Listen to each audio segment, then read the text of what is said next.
Kakinada boat club వద్ద ఉన్న అన్నా క్యాంటీన్ లో సాయంత్రం భోజనాన్ని టీడీపీ జనసేన బీజేపీ నాయకులు ప్రారంభించారు. ఈ కార్యక్రమంలో టీడీపీ కోఆర్డినేటర్ కటకంశెట్టి బాబీ, జనసేన యువ నాయకులు తూము బన్ను, టీడీపీ మండల అధ్యక్షులు రామ్దేవ్ సీతయ్య దొర, సిరంగు శ్రీనివాస్, కౌజు నెహ్రూ, కాకరపల్లి చలపతి, ఏటుకూరి నాగమణి, లావణ్య, రాయుడు అనిల్, బుజ్జి, జంక్షన్ బాబ్జీ, తుమ్మలపల్లి వాసు, శ్రీను, చప్పిడి వెంకటేశ్వరరావు, పలివెల త్రిమూర్తులు, గిరిజాల లక్ష్మి, కోణాల కృష్ణ, మాచవరపు సత్యనారాయణ, రమణ, టీడీపీ, జనసేన, బీజేపీ కూటమి నాయకులు పాల్గొన్నారు.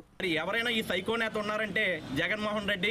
ప్రజలందరూ కూడా మరి చెప్పు తీసుకొట్టినట్టు బుద్ధి వచ్చేటట్టు 164 సీట్లు ఎన్డీఏ కూటమికి ఇచ్చి ఈ రోజు అఖండ మెజార్టీ తోటి నారా చంద్రబాబు నాయుడు గారిని, పవన్ కళ్యాణ్ గారిని ప్రజలు ఎన్నుకున్నారు.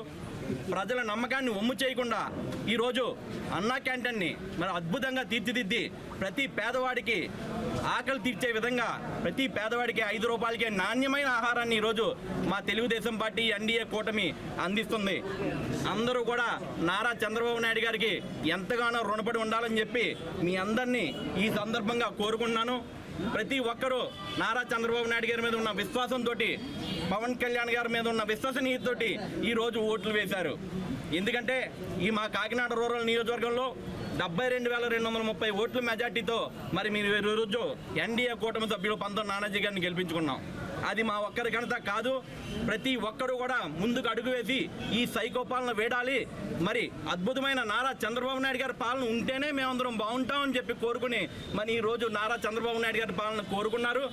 ఆయన మడం తిప్పకుండా అన్న మాట ప్రకారం నిలబడే వ్యక్తి కాబట్టి మా సీఎం చంద్రబాబు నాయుడు గారు ఈరోజు అనుకున్నట్టు అన్నా క్యాంటీన్ నెలకొల్పి మరి అద్భుతంగా 5 రూపాయలకే మరి ఈరోజు భోజనాన్ని ప్రతి పేదవాడికి అందిస్తున్నందుకు ఆయనకి ప్రత్యేక ధన్యవాదాలు తెలియజేసుకుంటూ